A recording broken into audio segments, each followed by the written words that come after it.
westerns? Yeah. Huh. We're live. I'll have to. We're live. Oh, Hey, everybody. spaghetti westerns.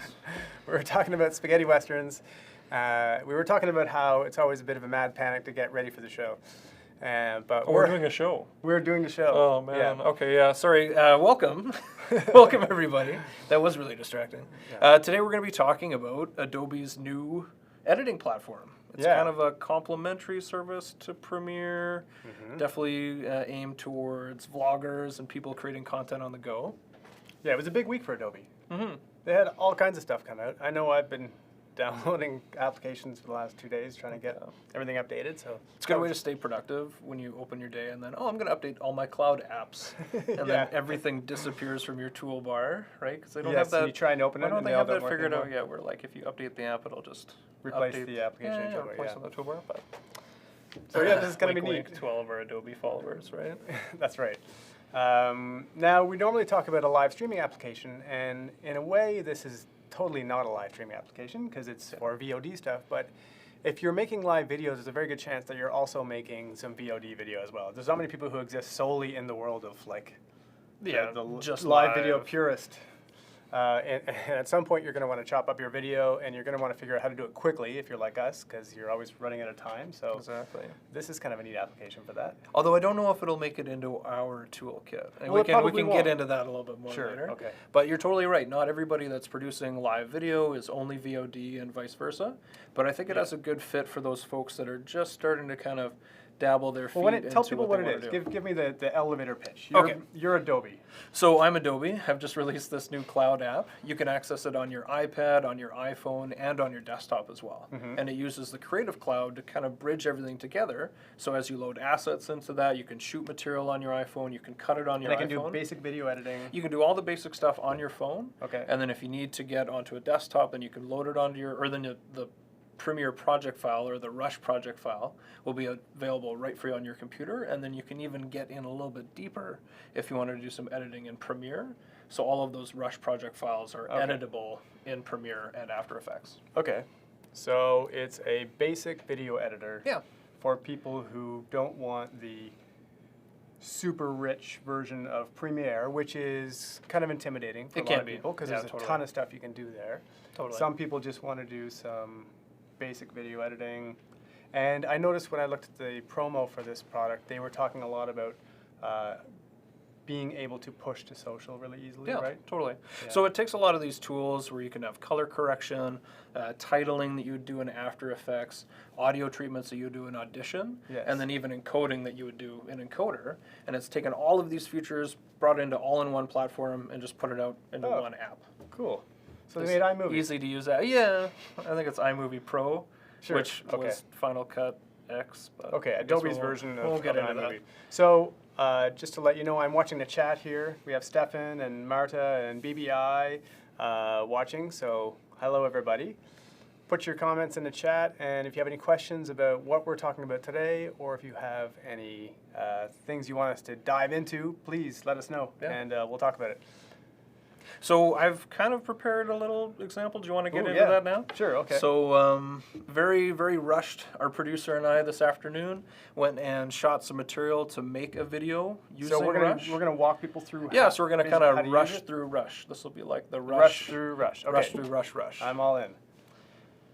Okay, so that's So- cool. We get to do a little. So Lisa's going to pull up our Perfect. your computer. So So what I've done is I've got a few clips. So there's a clip, and you can kind of see within the app as you're loading each one a little bit of what they are. I think it also allows you to preview it.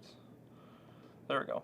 So you can also see a preview of what the clip is before we this actually looks get it in. super exciting. Can't wait to see this movie. This is actually really riveting, very riveting content.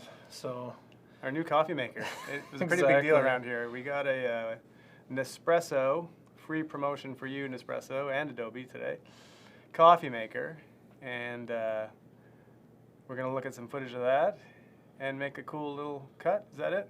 yeah, that'll be it. So I guess the challenge here is not really having used the software all that much this week. Yes. Kind of like poking my toes in a little bit. I'm going to try to run through a quick edit Okay. while we maybe distract people that are watching with other topics and other things to talk about while I stumble my way through this program. So I'll give it a shot. So I just noticed you selected all those clips, and now right away they're all in your timeline, one after another. Yeah, so what it does is right off the bat, it takes you into a project. So we have this new project. All of the clips that I selected are now on the timeline. Mm-hmm. So it looks kind of like it's a little bit of a non-linear approach, where if you were to take something out here, it affects. Okay. It affects so what's they're all kind of down the bookended line. together. That's nice. Yeah, so it's a little bit like iMovie in that way. It totally reminds me of iMovie with the big fat handles for dragging media around. Yeah, so we've got those handles on there. Excuse me. I'm not hearing the audio scrubbing as I'm playing over it, but that's probably just a setting within there. Okay. Stefan's asking us, how does it compare to Adobe Premiere and Premiere Elements? And I had a glance at it, Stefan, and it seemed like a super light version, basically. Yeah. There's not a whole lot more to it. It's just bare bones version, but faster to use and quicker to operate. Because I know we have people, even here in our office, sometimes we have video projects that we want to do, but we don't have the people to do it because, let's say Cameron's tied up with another project. It would be nice to have a simpler application that we could give to the non-video pros in our office and let them crank out video. Like, think of our social team. So if they wanted to put together some quick videos for social, it'd be nice for them to have an application that they could use easily to do that. And there are other applications. They could use iMovie. They could use one of the other really crappy Windows applications for this kind of thing. But there's not many. What is that one called? Like Movie Pro? Windows Movie? I shouldn't speak to it because I don't work on a PC, but you're right, there's a few basic Windows ones. Not a PC guy. All right, so we've got this opening shot of Lisa. Lisa's our wonderful producer here on the show. Yeah. Hi, I'm Lisa, and this is our new coffee machine. Can they hear this audio that we're hearing? Do you know? I think Probably only not. if it's coming through the Okay, mic, because okay. I don't have that audio channel on the So HDMI. Lisa's giving us a grand tour of our wonderful coffee machine. You're Yeah. doing some quick edits. So that's cool. We can make a quick little movie here. And then what's I that clip underneath that you're dragging around? So one of the things that I found with Rush, and it may just be a feature that I'm not familiar with, but I couldn't actually separate the audio from the video. And why would you want to do that? So the reason I want to do that here is because I've shot a little bit of audio with Lisa where she's explaining about the 3 steps of how to make a coffee. Oh, and you want to put like a B-roll clip. Yeah, exactly. And I want to actually put, While she's some talking about it, B-roll you want over to it. show a close-up of her Exactly. beautiful hands demonstrating the product itself for Exactly. us. Yeah. That's funny that they wouldn't include that feature. I could see how that would drive you bananas, It is. being used to being able to do that. But maybe it's one of those things they looked at and said, okay, well, we're going to have to sacrifice that in the name of speedy editing. Totally, totally. That's some yellow-looking coffee. Yeah, the fluorescents in the breakout room don't really It's like lend a themselves fried egg that machine. well. Okay. So I think just for the purposes of this guy, we'll just kind of pretend that audio isn't a big deal, which we know is not true when it comes to video production. Yeah, okay. We'll pretend we don't care about audio, when really it's like the thrust of every live show is Yeah, how to exactly. get the freaking audio working really, really well. Someone's telling us our audio is low. I'll speak up in the meantime. And we have a producer here just going to adjust the levels there. So thank you to Clifford. Now, Stefan, you've been asking some questions here. So Stefan's asking us if we can do vertical video in a Rush, and now that'll happen soon. We're going to show you a little bit about that on the output. I remember in their quick tutorial they talked about how to do, on output, you could output for like the different platforms and do square videos and vertical videos and widescreen videos, so that looked pretty easy. So now we've got our rough edit put together. Yep. So Lisa makes a coffee. We've got a couple of cutaways, So exciting. including that audio as well. And then the final shot, that's Nespresso in the bin, because you want to make sure we're recycling these Nespresso pods. That's right. That's a huge, huge component. That's where George Clooney is happily walking down Rodeo Drive with this little bag of used pods, because he would totally do that himself, right? And not He send lives it. Danny DeVito or whatever, whoever his production assistant is in that world. All right, so now we'll go to share, and we'll see what options we have. So one of the options that we're looking for was for that vertical video. Yeah. Well, so what I see right now is a bunch of different platforms. It's hard to see in our stream because these are pretty small. Is there any way you can zoom in on your desktop here? I don't know if I can because it is a full Okay. screen app. But basically, we're looking at the publishing settings for the app, so you can publish to all these different YouTube, Facebook, Instagram, Behance, Behance.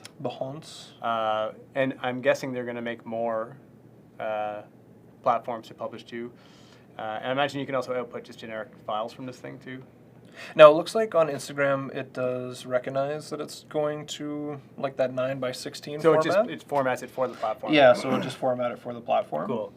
And everything's built in here. It's actually pretty cool. One of the issues, that I still have when I go to output is picking one of those like zillions of Yeah, different if you played with formats that Adobe we Media have. Encoder, you get like, there's got to be 100 different settings that you can export to. Even for YouTube, there's probably like 20 different YouTube settings. So this is nice, and they say, we're just going to give you the best settings. Yeah, totally. So there's just full HD, 4K Ultra HD, and 720.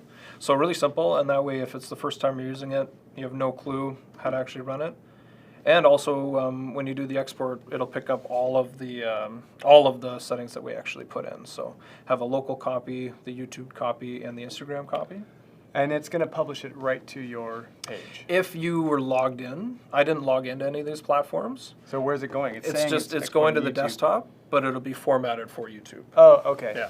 Because that seems really cool, the idea that we could just dump it right to YouTube with totally. your description, with your title, all of that done for you. Even, it'd be neat if you could do the thumbnail too. If you could select the thumbnail, If you could go to the frame and say, this is my thumbnail, that'd be a nice feature. That would be, unless you were doing what we do and you have like a custom thumbnail. They're not all as fancy as we Yeah, are, I Cameron. guess, right, Come on. I guess. Kind of raising the bar here. Yeah. So now, if we actually go, oh no, I don't want to delete that. That's an odd, well I guess it's a minus sign, so it's not that odd. Oh. But now we can actually view it, make sure that the video outputted correctly. Hi, I'm Lisa, and this is our new coffee machine. Wow. Lisa. Your best work ever, I think. This is where we would benefit from the producer cam right now, because we could show Lisa just glowing. Yeah, she's a real camera hog around here, and we're forever telling her enough already. So it's nice that she gets a little FaceTime here. That's cool. That looks really simple. We made a video in 1 minute. Yeah, 1 minute or less.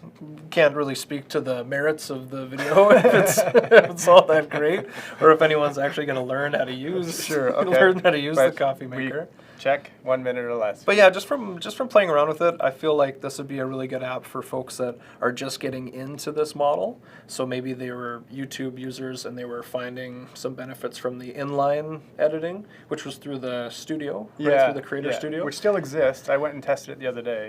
But it seems to be coming and going. So I thought they said they were going to kill off, correct me if I'm wrong, I thought they said they were going to kill off the YouTube video editor. it would make sense. It would make sense because ultimately, that's something that you should be doing outside of YouTube. I feel anyway. Yeah. But if you want to make quick changes, if you want to I like cut it for the cutting tail off. end Sometimes, down. like if we goof up the beginning of the show, and we say, "Boy," What is that? What? like if let's say we had no audio for 10 minutes and we're talking, No. we could go in and just chop that part out. So that's kind of nice. But this makes more sense because you're publishing to multiple platforms at the same time. Totally.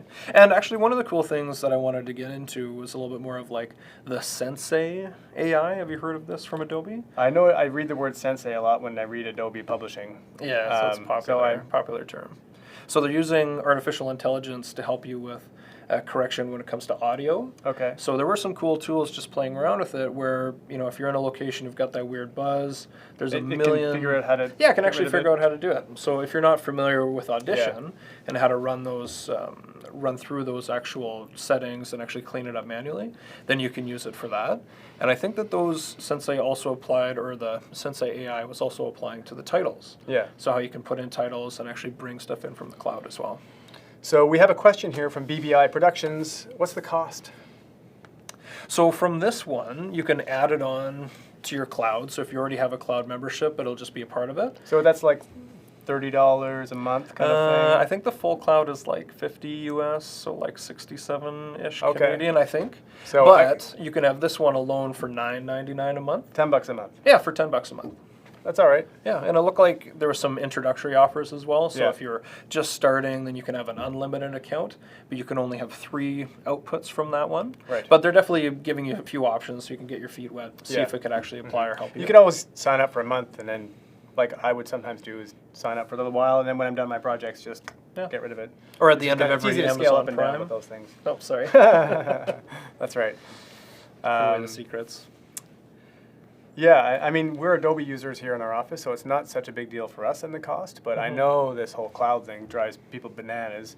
I guess especially because we were all used to the good old days when you had a copy of Adobe CS6 and it just existed forever on your machine and you never had to worry about updating it till like every 5 years when you paid your $500 for a new one or something like that. So, or if you had that educational version that you've been holding on to forever and just doing the that's upgrades student ID, that's just of, gold, yeah. Exactly. No, the email still works. That's why right. you want to stay with the alum. Keep your email exactly. going.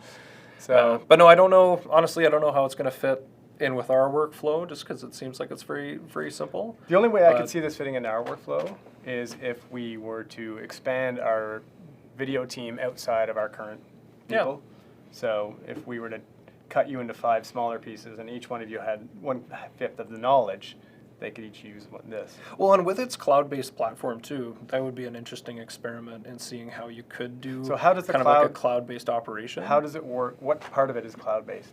I think the whole, because it has the rounded corners on the app, I think the whole app is cloud-based. Oh, you're talking about in your dock when you see the in the little dock. icon for it. Rounded corners means cloud. Yeah, the rounded corner means that it's in Adobe's cloud. Okay. So could you potentially have you're out in the field and you're uploading all these assets into the cloud and a rough edit of what you're looking for. And so just piecing it together, very simple. And then someone else back in the office or at another point can then go into that project, make their changes, do a little embellishing, maybe add titles. And then ultimately, before it gets pulled out, maybe that gets into a Premiere file. You can store all your media in the cloud as well. Yeah. Wouldn't you have to pay for that media storage? Well, the media would be part of your existing cloud account. So you get a certain amount of storage with your Adobe membership, and you can use that for your storage. Yeah, and I think it's around 1 terabyte is what you can get. Really? For like the upgraded one, and it's maybe half That's a all terabyte. right. Yeah, it's not bad at all. That's especially like if you're doing like quick edits like and for stuff out in the field. A reasonably sized company. That's still a ton of data. Yeah. If you're not shooting everything in 4K or 6K like our project a couple weeks ago. Totally. Well, in other Adobe Cloud apps that I've used, it does allow you to pull from other cloud storage as well. Yes. So you may not be limited to Adobe Cloud, but again, I not see. super So- familiar with this quite yet. Yeah. It's interesting, this whole idea of storing our footage in the cloud. We wrestle with it here because we mostly store everything locally, but we back up to the cloud because I don't want to have to get into this world where we're always pulling assets down, working with it, and then pulling it back up. Yeah, exactly. Or just hogging our entire bandwidth by doing the edit that way, right? Well, I was worried because we just started like another backup for all of our files and all the archives here. Yes. And I was worried that when I started it, a few heads kind of popped up because the network just went right down. Yes. And this really live that's- show, our stream starts going terribly, Yeah, all from this exactly. for 4 weeks while we have to 6 terabytes of That should be archival something that we footage. do like maybe on a Friday afternoon, Yeah. Friday evening. I agree. Over the weekend. But Stefan's saying it's still more expensive than Adobe Premiere Elements or DaVinci Resolve. well, it's hard to now- compete with the Resolve though.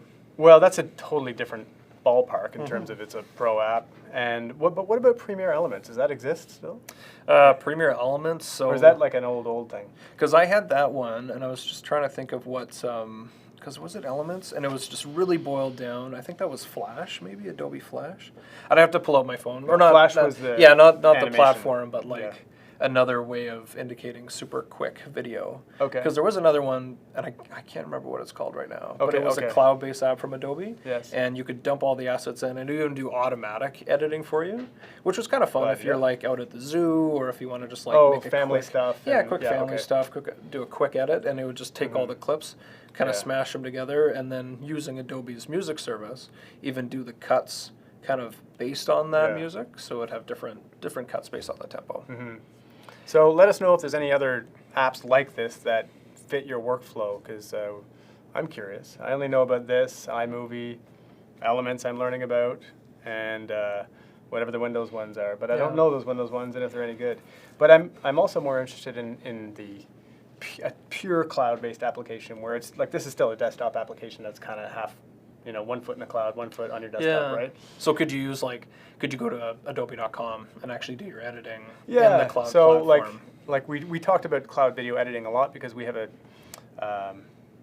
product called AB Studio, which allows for basic editing of uploaded footage. But it's a different kind of application than this. You're not really uploading a bunch of footage. You're more sort of streaming live footage to it, and then you can do some editing with it in the cloud. And it's designed for this kind of application where you want to do really quick turnover on stuff.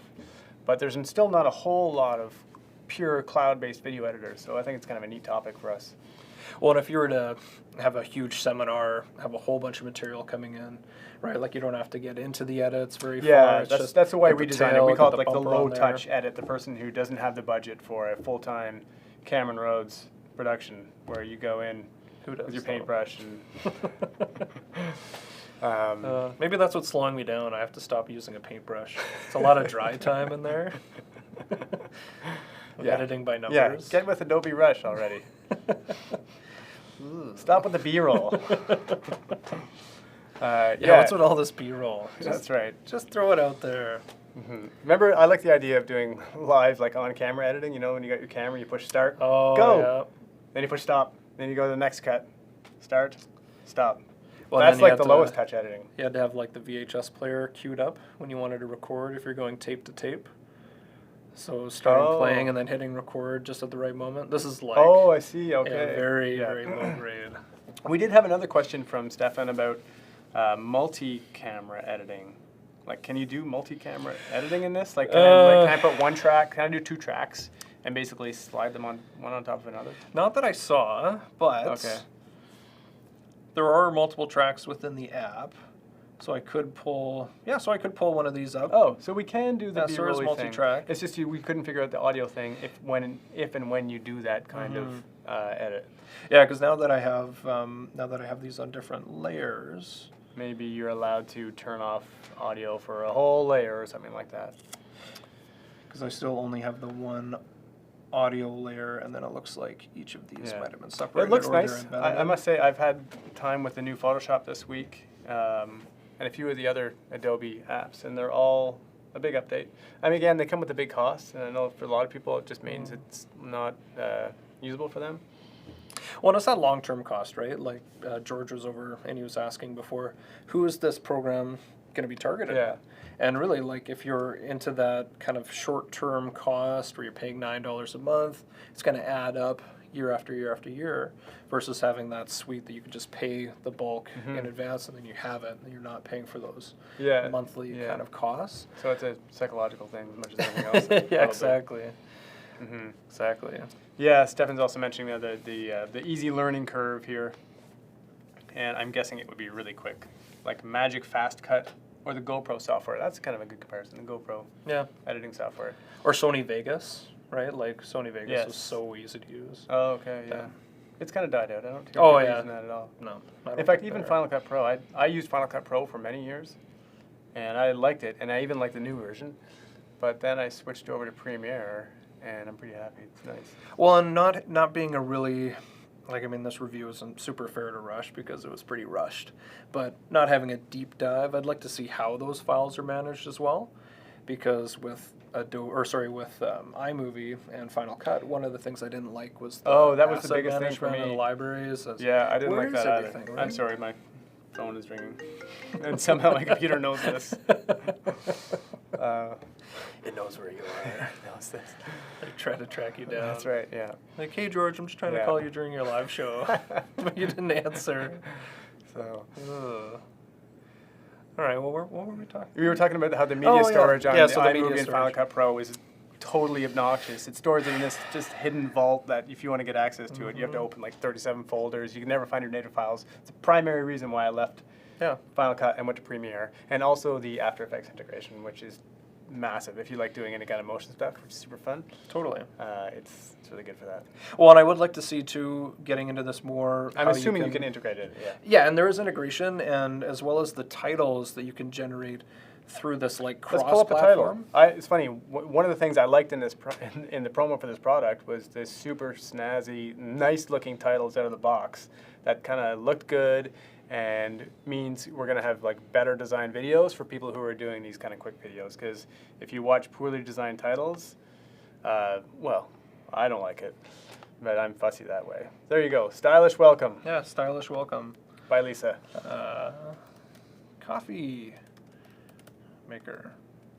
That's a great title. Yeah, it's great. I can't wait to see the final product in this. It's going to be so amazing. How to use your coffee maker. Looks nice. So what's stylish about this? Ooh, it comes Okay, with an animation cool. on it too. Yeah, I like that. Yeah. That pop up there. Yeah, it's pretty good. Now, So what maybe else? we should start using some of these titles in our videos and doing more quick social videos like this, and maybe live it and see how we like it. Oh, I better pull up my comments here. If you see a brief dip in our quality, please forgive us. Victor is mentioning that it looks like there's a free version of Rush on the starter plan. So I'm guessing that means you can try it Yeah. and then get a new email and you can try it and then get another new email. You can try it. Yeah, I think the starter one was where you could save up to 3 projects. Okay, that's good. Or you can have unlimited projects, but you can have 3 outputs. Oh, okay, great. Clifford's asking the cost. Yeah, $9.99 a month. Thank you, Elijah. So let us know if you've tried it. Elijah's saying he's tried it. He likes it. I'm going to dig into it a little bit. Yeah.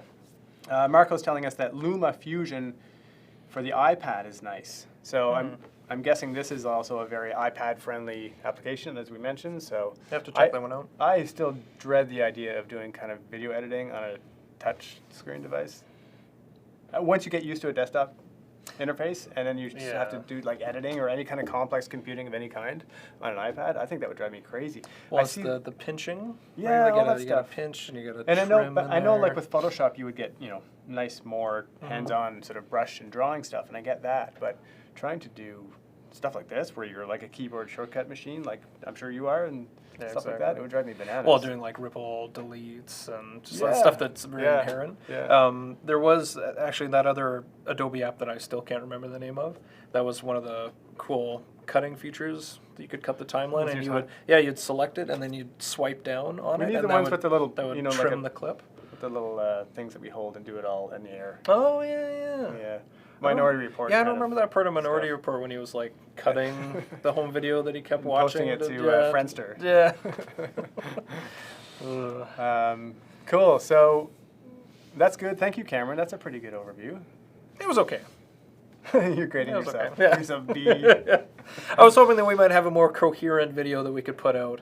Maybe following this one, I'll put a couple hours into cutting Okay, a let's nice, crank a out nice one coffee video. For tomorrow, we'll do a quick social post. Actually, I have just the thing in mind. All right, Quick and dirty video for tomorrow. beauty. So if that about wraps it up for our demo stuff. Was there any other questions? Anything else we can address on there? No, we've kind of covered a lot of it. Thanks for everybody for chiming in on chat. We have a show next week with a special guest. We're going to have Rudy from Switchboard Cloud, Switchboard Live. Switchboard Live is the newest integration into our webcaster platform, which means if you have a webcaster, you can use through Switchboard, you can multi-stream to Facebook, YouTube, Twitch, other places all at the same time. So Everywhere. Just all they are over. going to come by our Palo Alto office and talk about the product and talk about some other kind of cool stuff that's happening in the world of live streaming right now. So- And an announcement as well, and a winner. oh yeah, Yeah, the thing. a winner of our contest. There is a contest right now on our website. If you go there, you'll see it, epiphan.com. We'll get a comment up on the chat. And you can win a Webcaster X2. You can also win a year of Switchboard Live subscription. Yep. Or So 365 days. You have the option between the year or 365. people are going to be like, I don't know. yeah, I don't know which one. Is it a leap year? Or you I get don't 3. know. Yeah. Is it a leap year? I don't You know. can get that like one extra I don't day. know. I'm not born on February 29th, so. No. So anyway, yeah, there's that contest. Enter it now. We're going to reveal the winner next week on the show, and it's going to be live from California. We'll be on chat. We'll be doing all this. Like the channel, subscribe to it, and you'll find out. When you subscribe, you'll get a little notification that lets you know when we're going live. You won't get much else, so it's nice, tidy. Like it's not going to bother you too much, but it will let you know when we're here. We are working on ways that we can bother you more, though. Oh, So- if we could, we would. But YouTube lets us only bother you so much. So Sweet. we're on Facebook, we're on YouTube. Sometimes we're on Twitch. I don't think we were on today. Only if we turn it on. Yeah. Yeah, that's one of the limitations is we actually have to like activate it. We have to do it. Yeah, have to it doesn't actually just do it. like. When is that going to be the next thing? Content that just pulls itself in when you're unaware. Well, right now we've got the series of the world where we can say it, but that's about it. Yeah. Just automatic content. Yeah. Yeah. Yeah, I'm waiting. Maybe Adobe Sensei. Yeah. Well, yeah, it would use AI to sense when you don't want it to actually stream anything. Yeah. Thanks for watching, everybody. We'll see you back here next week at 3 o'clock on the Live at Epiphan show. Thank you for watching. See you later. Cool.